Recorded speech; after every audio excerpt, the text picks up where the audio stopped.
Alhamdulillah jamaah sholat maghrib Masjid Al-Azhar yang dirahmati oleh Allah, kita bisa ketemu lagi di acara rutin kita. Pada malam ini kita coba membahas tentang tema hijrah, memahami makna hijrah. Jadi kita barusan masuk tahun baru Hijriah ya. Jadi bulan apa? Muharram. Kalau ada tahun baru Masehi. Tahun baru Masehi itu bulan Januari. Nah, ini tahun baru Hijriah, tahun baru Islam. Muharram, kemudian Safar, kemudian Rabiul Awal, Rabiul Tsani, Jumadil Awal, Jumadil Tsani, kemudian Rajab, Sya'ban, Ramadan, Syawal, Dzulqa'dah, kemudian Dzulhijjah. Jadi Dzulhijjah itu bulan terakhir ya. Jadi ya, setelah Dzulhijjah itu tahun baru Islam, ya, ini tahun Hijriah. Cuman orang jarang hafal.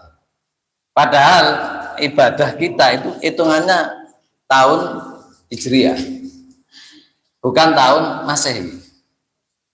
Tidak ada hari raya Syawal tanggal berapa.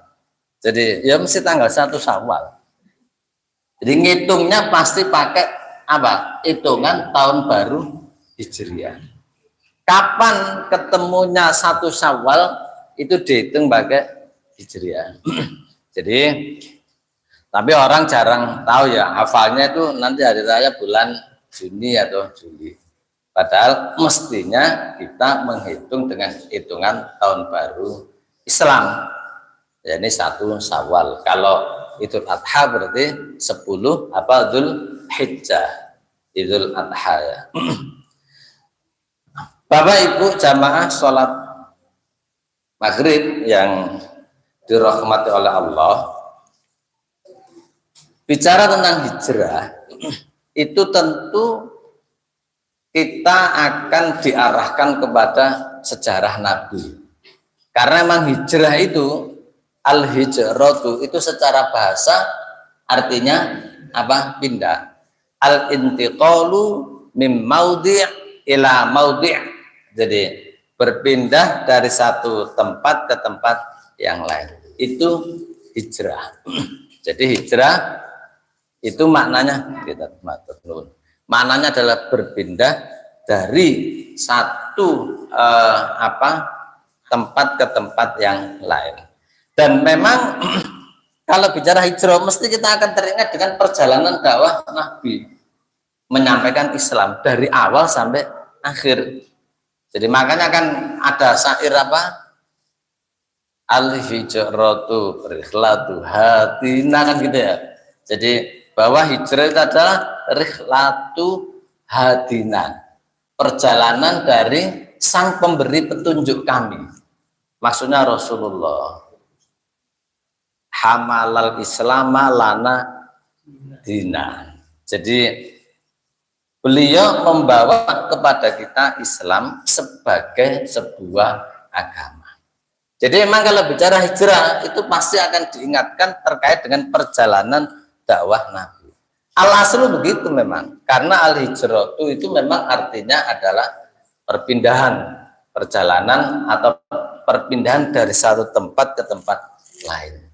Makanya saya akan jelaskan sedikit bagaimana dulu Nabi itu melakukan hijrah. Bapak Ibu, dulu itu orang memeluk Islam resikonya besar ya. Resikonya apa? Resikonya itu nyawa. Resikonya nyawa. Bahkan Nabi itu untuk ngajari orang tentang Islam tidak seperti ini. Tengah malam di rumahnya siapa? Arqam bin Al-Arqam bin Abil Arqam, hanya untuk kalau ngaji AC, dapat minum, dapat duit. Ayo ikut ngaji nanti mandi Al-Azhar. Sik delok waktu ini sok taga masih nawar. Apalagi dulu. Makanya dulu generasi awal as-sabiqunal awwalun, generasi awal yang masuk Islam itu dijamin oleh Nabi masuk surga. Kenapa? Karena untuk ngaji saja itu taruhannya apa? Nyawa. Jadi taruhannya nyawa ya. Kita tidak ada taruhan aja nawar. Jadi jam biro, maghrib sampai isya, gak suwe tuh. Maghrib sampai isya itu berapa menit? Jadi itu dulu. Kenapa kok di rumahnya Al-Arqam bin Abil Arqam? Al-Arqam bin Abil Arqam itu kalau tidak salah dia anak dari suku Bani Makhzum. Al-Arqam bin Abil Arqam. Jadi Nabi milih rumahnya Al-Arqam bin Abil Arqam. Kenapa? Karena Al-Arqam bin Abil Arqam itu dia dari Bani Makhzum. Bani Makhzum itu musuhnya dulu pada zaman jahiliyah Bani Hashim. Nah, Bani Hashim kan Rasul. Jadi kalau ngaji di rumahnya Al-Arqam bin Abil Arqam, tidak mungkin orang-orang Quraisy itu menduga, gak mungkin ngaji namanya Al-Arqam bin Abil Arqam itu. Wong Arqam itu orang Bani Makhzum, sementara orang namanya Muhammad, kata orang Quraisy, dia ini orang Bani Hashim. Mesti pernah. Makanya ketika Arqam bin Abil Arqam masuk Islam, ngajinya di rumahnya Arqam bin Abil Arqam. Aman, nggak ada yang tahu ya, nggak ada yang tahu. Tahu-tahu sudah banyak yang ngaji di rumah Arqam bin Abil Arqam. Ketika itulah kemudian orang kafir Quraisy mereka mulai nggak suka dengan dakwah yang dilakukan. Nah, kenapa? Karena dakwah Nabi menyeru tauhid. Nyembah itu hanya satu, kepada Allah. Jangan kepada Hubal, kepada Lata, kepada Uzza, kepada Manat. Jadi mereka Tuhannya banyak. Jadi mereka kalau musim haji gitu. Jadi orang-orang Quraisy itu kalau musim haji kan banyak orang-orang sekitar Mekah, mereka beribadah di situ. Nyembah patung-patung yang banyak tadi. Itu ngasih sajen, ngasih uang, ngasih sembarang kali. Jadi panen kalau musim haji itu. Apalagi pembesar-pembesar Quraisy, Abu Jahal, Abu Lahab, kaya mereka. Jadi apa? Kenapa? Karena mereka harus membayar untuk menyembah patung-patung mereka. Nah, kalau Muhammad datang disuruh nyembah satu Tuhan, tidak ada wujudnya. Kendo apa-apa lah. Jadi kalau dalam beberapa kitab disebutkan ada motif ekonomi. Karena mereka tidak bisa bantah bahwa yang didakwakan Nabi benar. Tapi motif ekonomi. Jadi mereka akan rugi. Motif ekonomi dan motif-motif pragmatis ya. Jadi akhirnya mereka tambah banyak. Jadi dakwah Nabi berjalan tambah banyak. Disitulah kemudian ancaman itu tambah banyak dari orang-orang Quraisy. Panjenengan dengar kisahnya Bilal bin Rabah ya, yang masyhur untuk mempertahankan syahadatnya dia jadi disiksa, jadi di padang pasir, ditelentangkan tanpa baju, dipanaskan, disuruh keluar dari agama Islam, tidak mau. Panjenengan masih ingat kisahnya Sumaiyah. Sumaiyah ini ditusuk ya. Jadi orang kafir itu jahatnya masya Allah, ditusuk. Jadi dari apa ya, dari kemaluannya dia. Jadi itu sampai tembus ke atas. Jadi sangat kejam ya mereka. Ada Abu Lahab. Abu Lahab itu sangat jahat. Abu Lahab itu mesti, kalau di dalam kitab sirah yang ditulis siapa? Al-Mubarakfuri itu yang pemenang lomba. Jadi Al-Mubarakfuri itu keunggulannya ditulis runtut dia. Keunggulannya. Kalau di kitab-kitab lama, kita seperti Sirah Ibnu Hisam itu kita membaca kan pusing. Tapi kalau Al-Mubarakfuri itu enak, runtut, diceritakan, ditata sama beliau. Itu dijelaskan Abu Lahab itu mesti mengikuti Nabi di belakangnya. Sehingga kalau Nabi ngomong A akan dibantah bukan A. Nabi ngomong B dibantah bukan B. Terus begitu. Namanya Abu Lahab itu. Padahal ini pamannya. Jadi Abu Lahab itu sangat jahat. Jadi ketika sebelum Nabi diangkat jadi Nabi ya, dan Rasul, dapat wahyu, diangkat sebagai Nabi dan Rasul, itu sebenarnya anaknya siapa? Abu Lahab itu menikah dengan anaknya Nabi, Ruqayyah sama siapa? Ummu Kulsum. Jadi Utbah sama Utaibah itu anaknya Abu Lahab. Tapi begitu Nabi diangkat dari Nabi dan Rasul, jadi Abu Lahab ini menyuruh putranya Utbah sama Utaibah tadi agar menceraikan anaknya Nabi tadi itu, Ruqayyah sama Ummu Kulsum. Dan dihinakan itu, disampaikan oleh orang-orang Quraisy. Apalagi ketika putra Nabi Abdullah itu meninggal. Sudah, jadi dihinakan. Kalau orang Arab itu namanya apa ya? Abtar kalau tidak salah. Jadi orang yang sudah putus jalur dari anak lagi tidak punya. Jadi dihinakan. Itu Abu Lahab ya. Jadi sampai kemudian pernah Nabi itu dipukul oleh Abu Lahab. Jadi kalau tidak salah kena keningnya. Selalu bakal tidak kening pelipis. Itu di Al-Mubarakfuri. Terus itu. Jadi sampai kemudian termasuk istrinya juga begitu. Makanya kemudian diabadikan di mana surat diabadikan di Al-Lahab itu ya. Jadi surat Al-Masad kadang atau Al-Lahab, tabbat yada abi lahabi wa tabb. Jadi celakalah siapa si Abu Lahab, dan benar-benar dia akan celaka si Abu Lahab itu. Jadi sangat menentang dia. Ma'aghna anhu maluhu wa ma kasab. Sungguh semua amal dia, semua harta dia. Jadi Abu Lahab ini kaya, orang terpandang dia. Jadi tapi sangat jahat dengan Islam. Sehingga kemudian langsung turun ayat ini. Jadi itu mengabarkan bahwa kelak orang ini itu menjadi penduduk neraka. Masih hidup itu ya. Masih hidup, dikabarkan bahwa nanti kamu Abu Lahab itu menjadi penghuni neraka. Saking jahatnya. Tabbat yada abi lahabi wa tabb ma aghna anhu maluhu wa ma kasab. Celaka kamu Abu Lahab, semua hartamu yang kamu peroleh tidak ada gunanya. Kemudian apa? Saya slanaron dzata lahab. Jadi dan kelak kamu akan dilemparkan ke neraka. Dzata lahab yang memiliki lahab, api yang lahab itu menyambar-nyambar. Bayangkan ya, orang hidup dikabari. Orang dikabari Abu Lahab, nanti kamu itu saking jahatnya dia dengan Islam, nanti kamu itu pasti akan masuk neraka.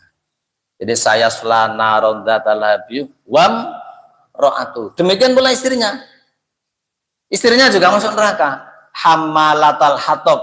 Istrinya itu digelari dengan hammalatal hatab, si pembawa kayu bakar.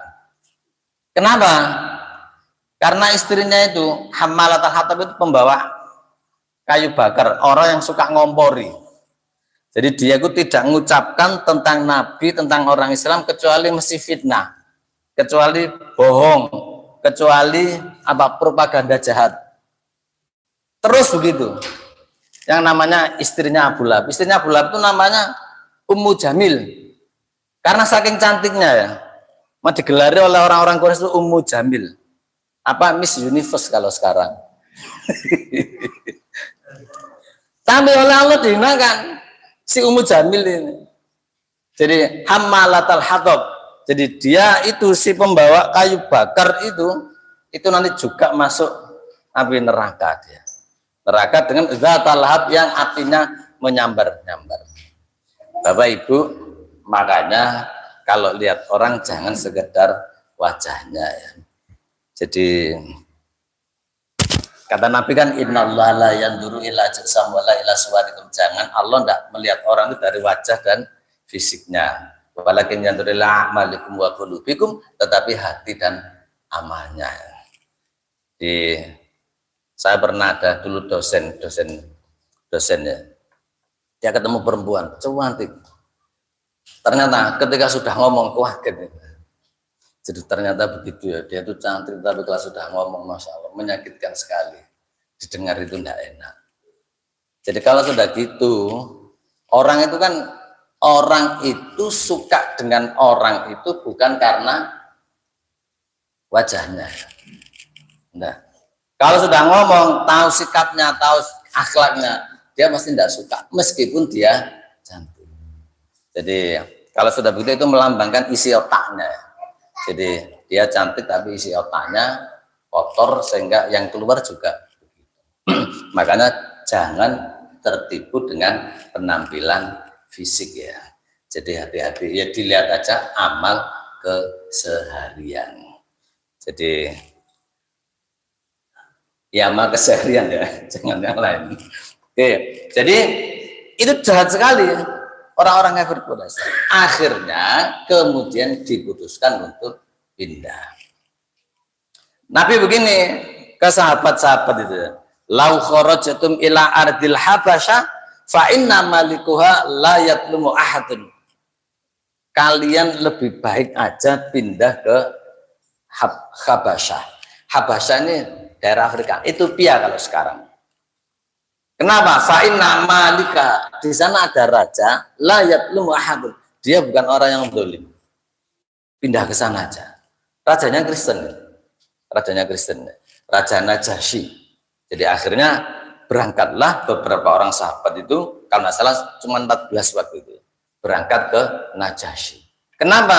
Karena di Makkah sudah tidak mungkin, orangnya sangat jahat ya. Orang untuk belajar Islam resikonya itu bisa dibunuh.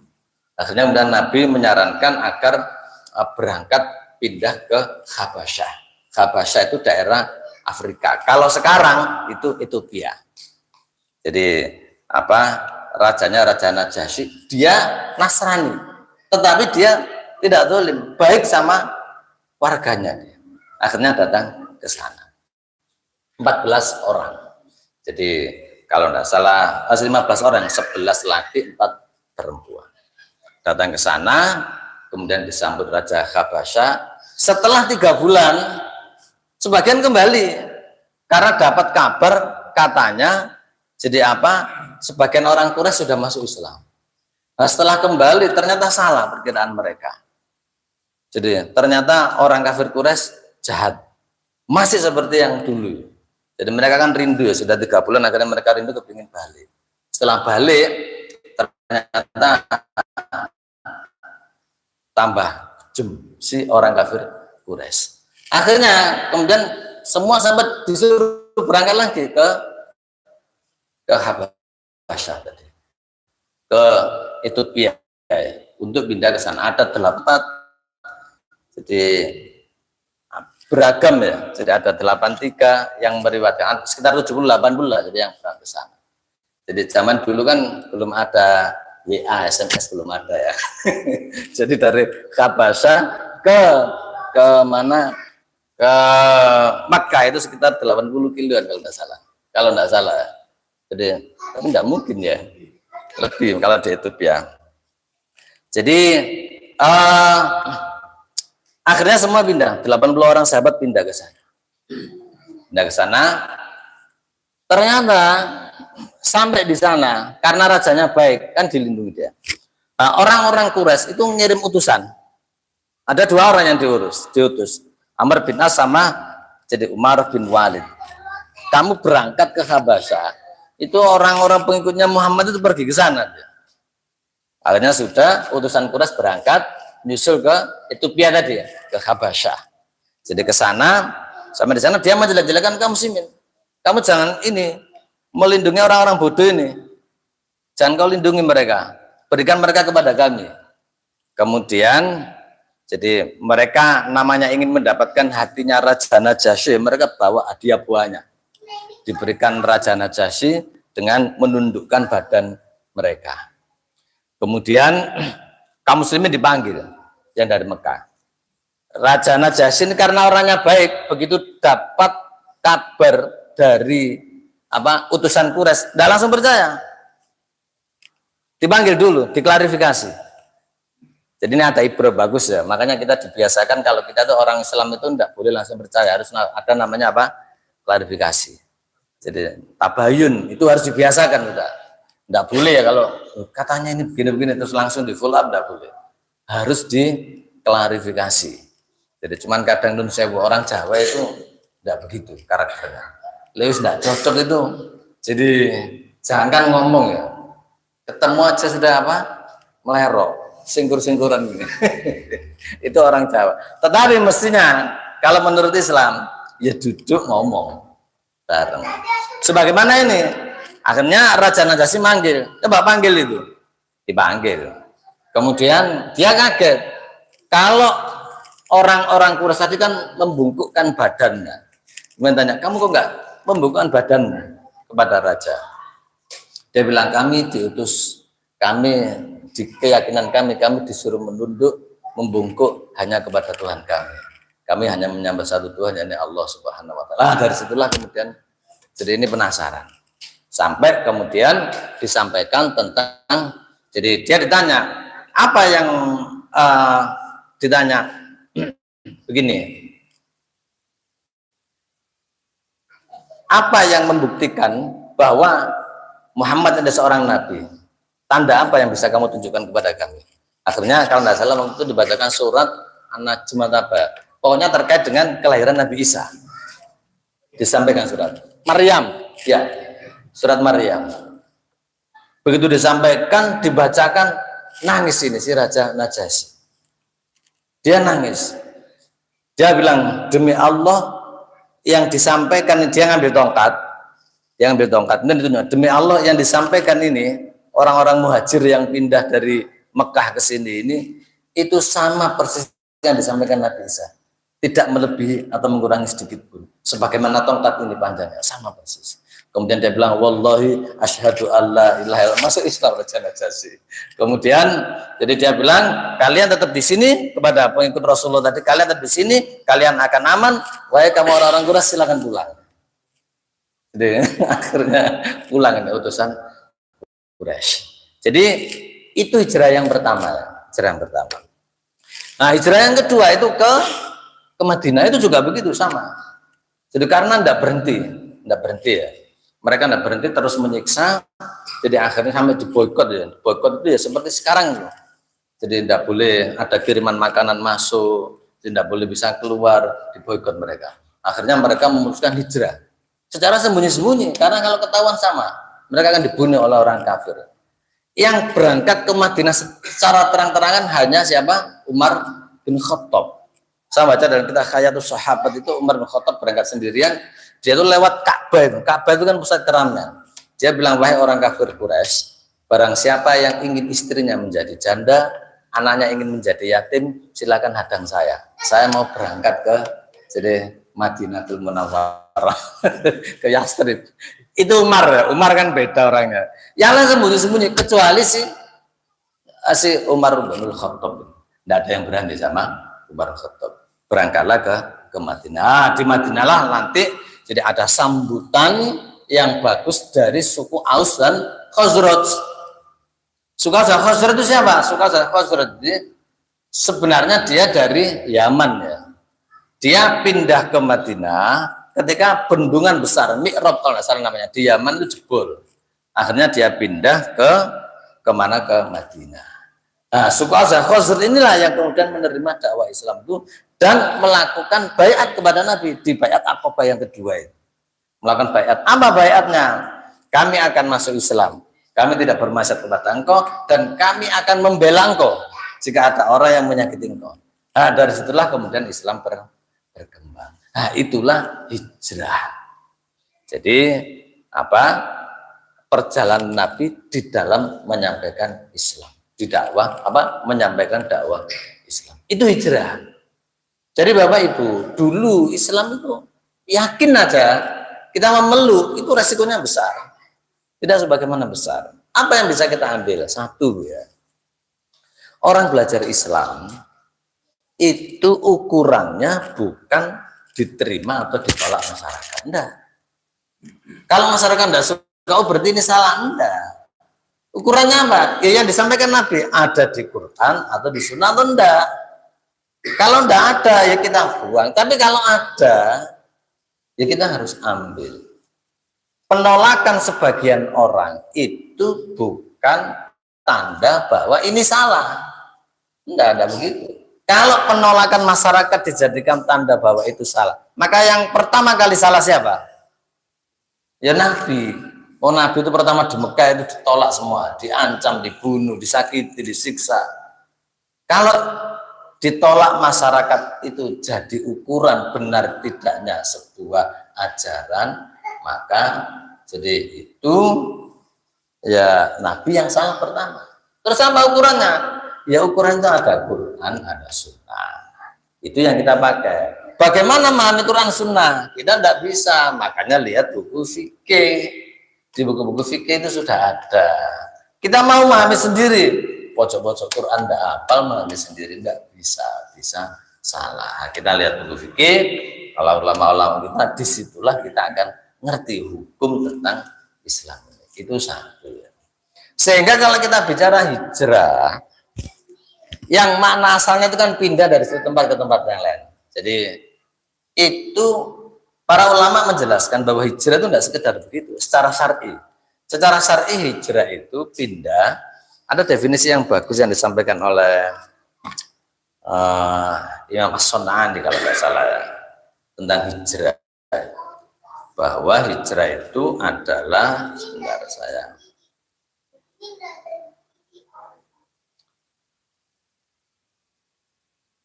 Jadi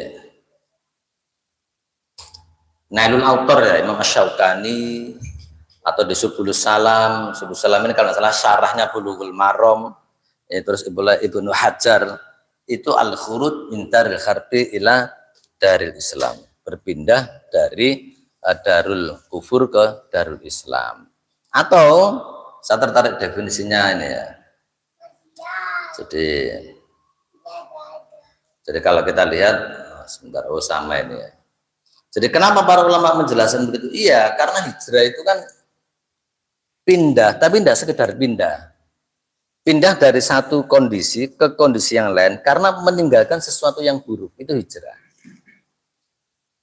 Kalau meninggalkan sesuatu yang baik bukan hijrah. Dulu sholat terus tidak sholat itu bukan hijrah. Jadi seperti siapa? Istrinya suling, dulu kerudungan sekarang tidak kerudungan, itu bukan hijrah. Hijrah itu dari yang buruk ditinggalkan pindah ke yang baik. Nah, itu hijrah. Jadi dalam hal apa? Semuanya. Jadi al-muhajir man hajaro manahallahu anhu, kan dalam hadis kan begitu. Orang yang hijrah itu orang yang berpindah jadi kepada sesuatu yang berpindah dari meninggalkan sesuatu yang dilarang, jadi untuk melaksanakan sesuatu yang lain. Itu hijrah. Itu tapi tidak bisa ya, kecuali dalam bentuk apa? Itu tadi sebagaimana definisi yang Nailul Autor kan, al-khuruj min daril harbi ila daril kufri.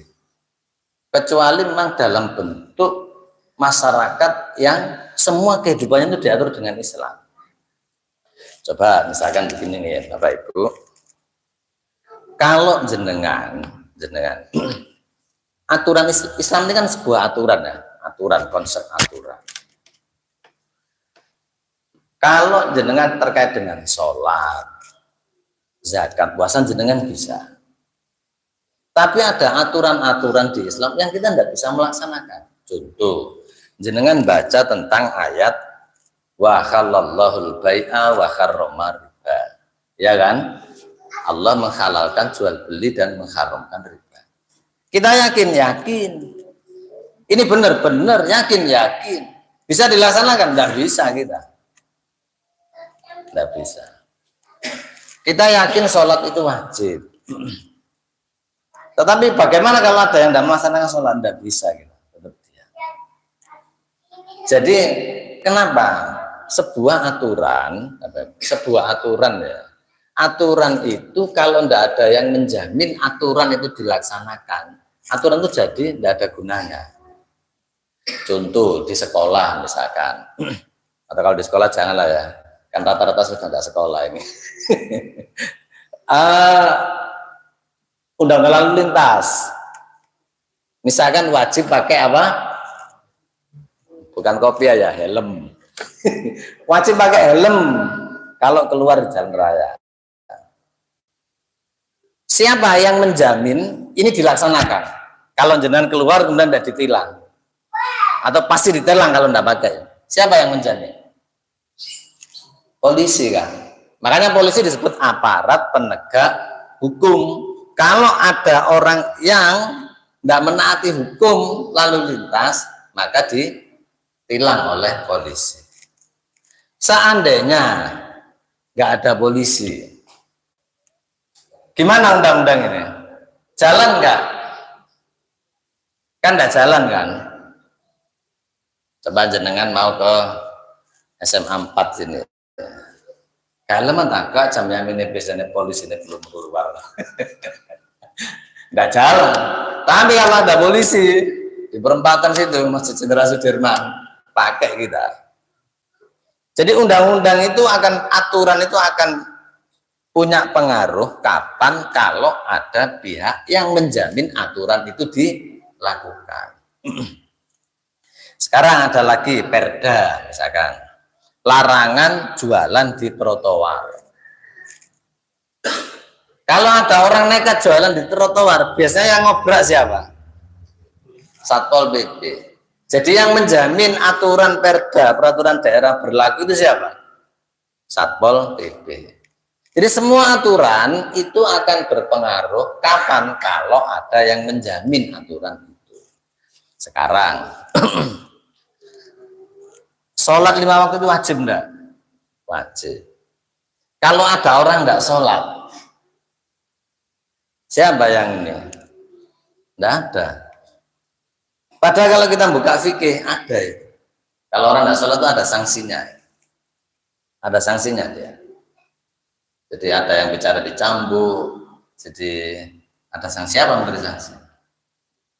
Nah, pemerintah. Kalau di Islam pemerintah itu namanya khilafah. Jadi kalau jenengan baca buku fikih itu begini, la yuqimul hududa alal akhrori illal imamu auman fawwada ilaihil imam. Tidak boleh menerapkan sanksi Islam ke orang kecuali imam. Bapak Ibu, kita ini tidak punya pemimpin yang mau Islam ini diadopsi sebagai aturan untuk ngatur masyarakat. Nggak punya. Kalau dalam fikih namanya khilafah. Jenengan coba lihat buku namanya Majmu' Syarhil Muhadzab Fikih Kitab Indu Fikih Imam Madzhab Syafi'iyah.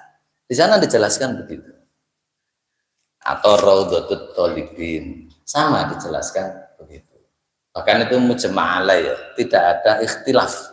Sepakat semua para ulama harus ada namanya Imamul A'dham, pemimpin yang mengadopsi Islam untuk mengatur masyarakat. Kalau nggak dilakukan gimana? Ya tadi nggak bisa keluar dari hijrah tadi, nggak bisa sempurna. Yang bisa hanya aturan Islam yang terkait dengan individu, dengan sholat, zakat, puasa, haji. Tapi yang lain nggak bisa. Contoh misalkan ya, di Islam itu namanya pemimpin. Kalau kita membuka buku namanya Umdatul Qari. Umdatul Qari itu syarah kitab yang mensyarahi Bukhari. Jami' Shahih. Jadi ke Bukhari ya. Dijelaskan kalau di Islam pemimpin itu namanya ra'in. Ra'in itu apa? Al-imamu ra'in. Imam, pemimpin itu ra'in. Ra'in itu di situ dijelaskan ra'a yar'ari ayah atau ra'in itu artinya khifdu syai'i wa husnut ta'ahudilahu. Pemimpin itu, jadi kalau ra'in ya, itu ra'in itu artinya menjaga dan husnut ta'ahudi, bagus di dalam ihtimam. Ihtimam itu gati kalau bahasa Jawa. Kalau jenengan punya anak, jadi baru datang, kemudian haus, Pak ini Pak anu minumnya, anu dahar Pak kulo untuk itu gati. Nah pemimpin dalam Islam gitu. Al-imamu ra'in. Makanya ra'in itu kalau jenengan baca terjemahan biasanya diterjemahkan apa? Penggembala, cah angon. Orang kalau angon ya, punya kambing banyak. Masa, ayo kambing ikut aku kemana? Diarahkan ke padang rumput yang kering semua. Kan tidak mungkin kan? Dia bingung, penggembala nyari padang rumputnya itu hijau. Setelah makan sudah kenyang, dicari danau, tempat yang banyak airnya. Yaitu ro'in. Imam itu begitu, pemimpin itu begitu. Dan itu hanya, memang faktanya begitu dalam Islam. Coba ya dengan kalau membaca sejarah Islam. Di Islam itu dulu pernah ada lembaga pendidikan namanya di Baghdad itu Nidomiyah sama Al-Mustansiriyah, Madrasah Nidomiyah. Di Baghdad terkenal waktu itu. Itu gratis sudah orang sekolah di situ. Di Madrasah Nidomiyah. Karena memang tugasnya pemimpin itu menyediakan pendidikan yang wajib bagi mereka. Mereka harus ngerti. Sehingga di sekolah diberikan sekolah yang gratis. Namanya Madrasah Nidomiyah dan Al-Mustansiriyah. Jadi di Baghdad ya. Jadi orang silakan kalau mau sekolah ke sana. Sehingga banyak orang pinter pada zaman Islam ini. Kalau sekarang enggak, coba sekolah kedokteran itu ya. Sekolah kedokteran itu kan berapa? 500 juta ke atas. Jadi orang enggak bisa jadi dokter bukan karena enggak mau, tapi enggak bisa bayar. Yuk kasih sekolah yang murah. Biar nanti masyarakat kita bisa banyak yang pinter. Jadi sekarang itu orang enggak pinter bukan karena bodoh enggak, tetapi karena apa? Tidak punya uang untuk bisa sekolah. Nah kalau bayaran 2 juta, 3 juta, kemudian bayar anaknya sekolah 500 juta, dari mana uangnya? Kalau bisa seperti itu. Tapi di Islam gratis. Di Islam ada namanya pada zaman Umar bin Khattab itu kan nggak salah Darud Dakik, kalau nggak salah, lupa ya. Tapi saya baca di Tarikhul Khulafa Imam As-Suyuti. Jadi tempat itu rumah disediakan oleh pemimpin Umar bin Khattab. Di sana ada bahan logistik, ada tempat istirahat. Yang tidak punya rumah silakan tidur di sana. Tidak bisa makan silakan tidur di sana. Dan sekarang enggak. Jangan kalau itu berita kan ramai apa tapera. Tahu tapera apa? Tapera itu tabungan perumahan rakyat. Jadi jenengan semua yang masih kerja nih pegawai, nanti itu akan dipotong. Sebelumnya sudah dipotong BPJS ya, jadi wajib. Dan nanti yang masih kerja itu akan dipotong ditambah lagi dengan tapera. Kalau yang PNS sudah dipotong. Nah, yang swasta itu nanti akan diberlakukan.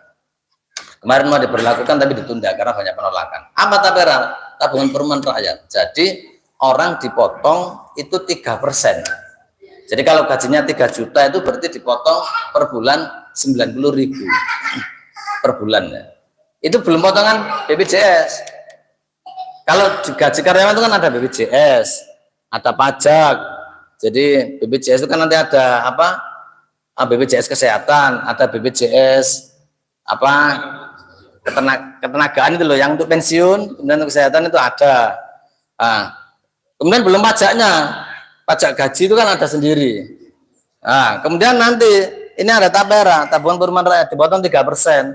Jadi kalau gajinya 3 juta misalkan, berarti per bulan dipotong 90.000. Kalau 5 juta berarti dipotong 150.000. Itu akan dipotong. Di Jakarta itu kenaikan gaji itu hanya 1,58%. Tapi motongnya berapa? 3%. Jadi padahal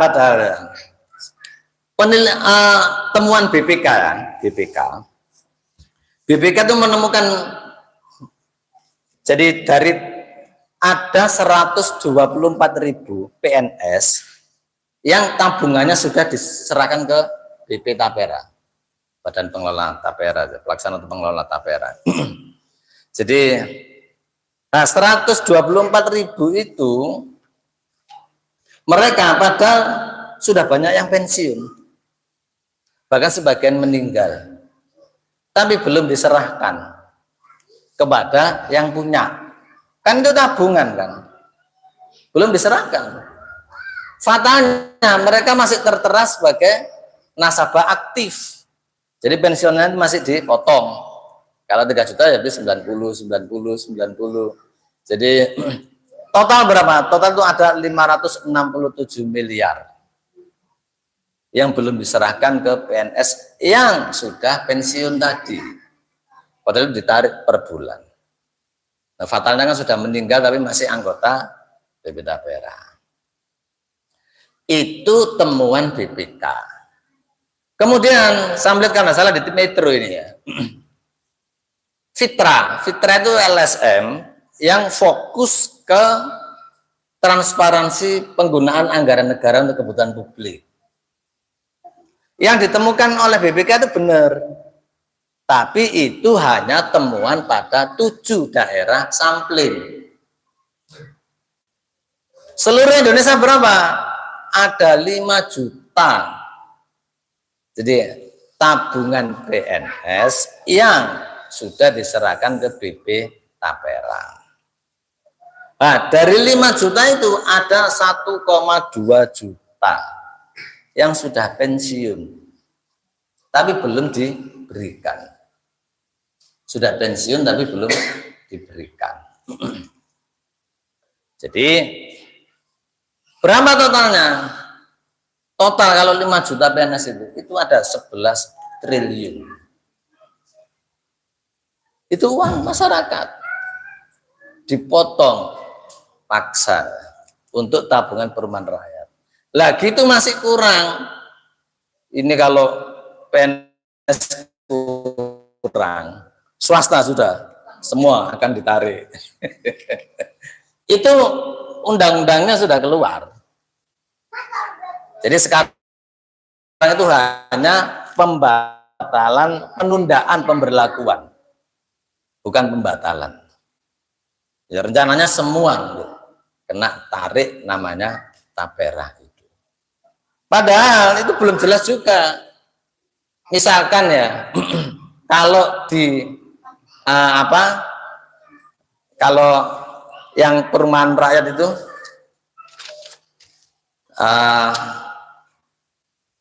jadi kalau di yang perumahan rakyat itu kan kalau sudah kalau salah 30% tabungannya sudah 30% dari harga rumah, maka dia boleh ngambil tabungan untuk membeli rumah. Lah ini tidak jelas ya. Motongnya jelas, dapat rumahnya tidak jelas. Tapi motongnya jelas. Pasti dipotong, tapi dapat apa enggak tahu. Pertanyaannya, apakah ini ro'in? Enggak. Ro'in itu seperti Umar bin Khattab tadi. Dibuatkan rumah antara Mekah dan Madinah. Kalau enggak punya rumah, silakan tidur di situ. Enggak bisa makan, silakan ambil makanan di situ. Itu Umar bin Khattab. Itulah jadi Islam. Itulah Islam. Tapi Bapak Ibu, fatalnya hukum-hukum seperti ini jarang dibahas. Bahkan fatalnya takut bahas. Padahal justru kalau itu dibahas selesai problem ini. Coba itu Tapera ya. Kemarin itu ada rame pencopotan dekan FK UNER Surabaya ini. Dokter kita Bu itu banyak sekali. Dokter kita ini banyak. Angkatan saya Bu, angkatan saya. Teman saya kan dari MIPA ya. Tapi banyak teman-teman dari FK itu. Waktu itu ya itu tahun sekitar berarti 98. Yang lulus tahun segitu itu lebih bingung cari kerja. Saya punya teman, ya alumni dia. Kemana? Tat? Saya bilang. Dia ke Kalimantan, ke Banjarmasin atau kemana dia? Kenapa? Cari kerja. Lu di sini lu sulit. Itu alumni UNER negeri. Nah dokter kita ini banyak. Begitu mau ada, itu kan rame wacana Pak, naturalisasi dokter. Jenengan kenal naturalisasi pemain sepak bola? Nah, ada pemain luar main ke PSSI. Ini kan susah karena dia masih warga negara asing. Kasih aja KTP Indonesia, biar jadi warga negara Indonesia. Nah, dokter asing yang ke Indonesia, ini kan susah karena dia warga negara asing. Kasih aja WNI, biar bisa all out kerja di sini. Lu terus dokter kita gimana? Makanya wajar kalau dekan FK UNER itu menentang. Kalau berpikir logis. Kalau Islam tidak boleh. Islam itu ro'in itu harus hifdzu syai'i wa husnul ta'ahudi lahu. Jadi menjaga dan husnul ta'ahudi. Full perhatian terhadap yang dijaga. Itu imam. Makanya dijelaskan dalam di bawahnya kitab itu di Umdatul Qari itu wa huwa matlubun bil adli. wal qiyamu bimasalihil ummati. Dia dituntut adil, kemudian menjalankan semua kepentingan masyarakat fi umuridini wa dunya wa muta'alliqa. Urusan apa? Ya urusan din dan dunia masyarakat harus dijaga oleh pemimpin. Jangan sampai rakyat ini kesulitan urusan din dan urusan dunianya. Itu kalau di Islam. Sehingga tidak ada istilah naturalisasi kedokteran, tidak ada. Jadi itu di Islam. Kalau jenengan lihat berita, kemarin kan ada perusahaan Sritek. Ini perusahaan tekstil ternama di Indonesia. Itu mau tutup. Sritek namanya. Kenapa? Karena dia bangkrut. Jadi pemerintah bingung karena tenaga kerjanya banyak. Sritek ini perusahaan nasional ya dalam bidang tekstil. Tapi kebijakan yang ada timpang. Bayangkan keran impor dari luar negeri itu dibuka, sehingga industri tekstil luar negeri itu masuk ke sini banyak. Jadi sementara nilai ekspor kita nurun, kita jualan tidak bisa, seret, dan sementara impor dibuka lebar-lebar. Makanya kemudian ini mau tutup perusahaan Sritek ini. Jadi Bapak Ibu, kalau yang salah itu ngambil kebijakan itu pemimpin, misalkan RT di Mojo itu tidak seberapa ya. Tapi kalau pemimpin negeri itu menjadi persoalan. Nah, solusinya apa? Ya memang dengan Islam. Rakyat ini diatur dengan Islam. Apa? Butuh pemimpin yang mau mengadopsi Islam untuk ngatur kita, ngatur masyarakat. Itu kalau di fikih namanya Imamul A'zam, Amirul Mukminin atau Khalifah. Nah itu harus ada. Selama itu tidak ada, maka hukum Islam itu ya seperti tadi. Undang-undang lalu lintas tidak ada polisinya. Perda larangan jualan di trotoar tidak ada Satpol PP-nya. Jadi aturan Islam itu hanya tersimpan di buku-buku fikih. Karena tidak ada yang adopsi. Nah, kalau terus begitu gimana dibiarkan? Ya akhirnya hidup kita susah. Meski negeri kita ini kaya raya, tapi akan kesusahan. Kenapa? Karena salah ngaturnya. Mestinya apa? Diatur dengan Islam. Butuh pemimpin tadi, pemimpin yang mau menjadikan Islam itu diadopsi untuk ngatur masyarakat. Apa itu di fikih? Di fikih namanya Imamul A'zam, Amirul Mukminin atau Khalifah. Oke, mungkin dari yang saya sampaikan ada yang ingin didiskusikan. Monggo. Ya. Apa yang menjamin Islam ini lebih bagus daripada setengah lain? Terus siapa yang mengontrol khalifah supaya dulu? Iya. Jadi pertama apa yang menjamin ya bahwa sistem Islam ini lebih baik? Satu, secara normatif kan teori. Secara normatif akidah kita itu mengharuskan kita ini hanya mengambil Islam, bukan yang lain. Ya ayyuhalladzina amanu in tuti'ul ladzina kafaru yaruddukum ala aqabikum. Wahai orang beriman, kalau kalian mengambil tunduk kepada orang kafir, maka Allah akan yaruddukum ala aqabikum fatanqalibu khasirin, membuat kalian bisa ridha dan membuat kalian menjadi rugi. Penjelasan dalam tafsir At-Tabari itu bagus ya, begini.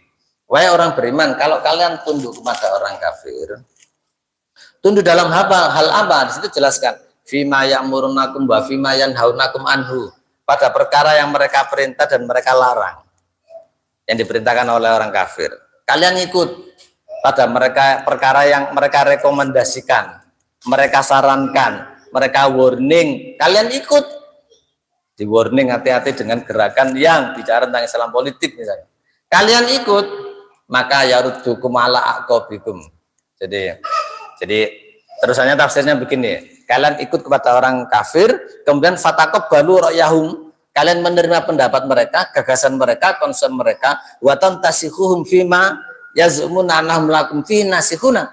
Kemudian kalian selalu minta saran kepada mereka, minta advice, jadi minta pendapat kepada mereka. Kemudian kalian ikuti itu semua, yaruddukum ala aqabikum, maka kalian bisa membuat kalian ridha, keluar dari Islam. Satu, fatan qalibu khosirin, dan menjadi rugi. Apa maksudnya rugi? Imam Qurtubi, Imam At-Tabari jelaskan, maksudnya rugi itu ay khosartum anfusukum, kalian rugi.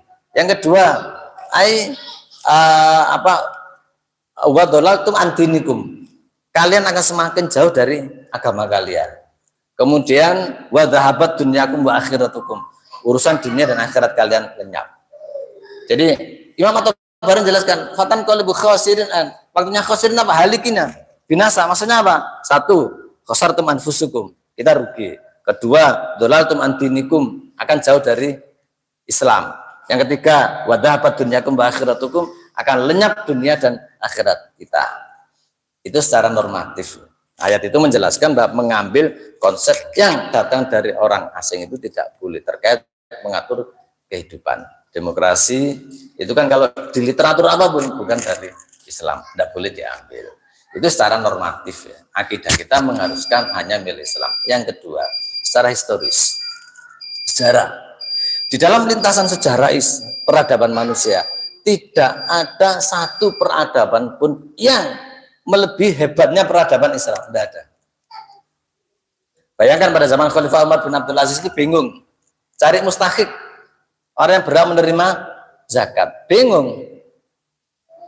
Kalau sekarang kita ndak walahan bantunya zakat, mbok antri ini wakil ini sing ngantri zakat. Kalau zaman Khalifah Umar bin Abdul Aziz ndak, justru apa? Justru bingung karena ndak ada yang miskin yang berhak menerima zakat. Waktu itu ya, akhirnya dikirim ke daerah Islam yang ada di luar, di luar daerah, dikirim jauh dia. Mereka yang berhak menerima zakat. Pengetahuan juga begitu. Orang Eropa, mereka tidak bisa ngerti ilmu pengetahuan kecuali harus datang ke negeri Islam. Saya akan pernah cerita bagaimana Islam itu orang-orang pasukan Mongol ya, ketika menaklukkan daerah Islam, itu mereka takjub lihat daerah Islam. Kenapa? Karena daerahnya sudah terang benderang, bersih. Di banyak lampu dengan teknologi apa? Waktu itu kan belum ada listrik ya. Pakai teknologi apa? Prisma apa yang bisa menyerap sinar ketika siang, ketika malam dia berbendar, terang sendiri. Jadi takjub. Jadi malam itu terang benderang meski tidak ada listrik. Terang benderang. Sementara daerah Eropa masih gelap gulita kalau malam. Tapi di Islam terang benderang. Lebih takjubnya lagi, itu tiang lampu itu mereka potongi bawa pulang itu sama pasukan Mong. Kenapa? Karena semua tiang lampu itu dilapisi emas murni. Dibawa pulang sama mereka. Jadi kita belum ada peradaban. Negeri kita negeri yang paling kaya ya, punya namanya Freeport. Itu produksinya per bulan itu sekitar 32 juta ton emas. Jadi Freeport. Tapi mana kita yang punya lapisan emas? Cuman Monas. Itu pun hanya ujungnya saja yang dilapisi emas. Jadi pada negeri terkaya. Tapi dulu enggak. Itu lintasan sejarah. Jadi pertama secara normatif, secara akidah, keyakinan kita mengharuskan itu. Yang kedua secara historis, secara sejarah tidak ada peradaban yang lebih mulia sepanjang sejarah peradaban manusia kecuali peradaban Islam.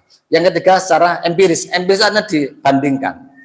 Kondisi sekarang ketika umat Islam terpuruk itu terjadi bukan diatur dengan Islam. Bukan diatur dengan Islam kita ini. Apakah misalkan banyaknya korupsi itu karena aturannya Islam? Enggak. Bukan Islam. Apakah gampangnya undang-undang aturan itu dirubah sesuai dengan kepentingan? Jadi tanpa aturan Islam? Enggak, Islam enggak bisa dirubah. Dari zaman Nabi sampai sekarang tetap ya. Tapi itu demokrasi. Pragmatisme dalam politik, kepentingan sesaat, yang penting menang, dirubah. Aturan gampang. Yang penting ada uang. Tapi di Islam enggak bisa.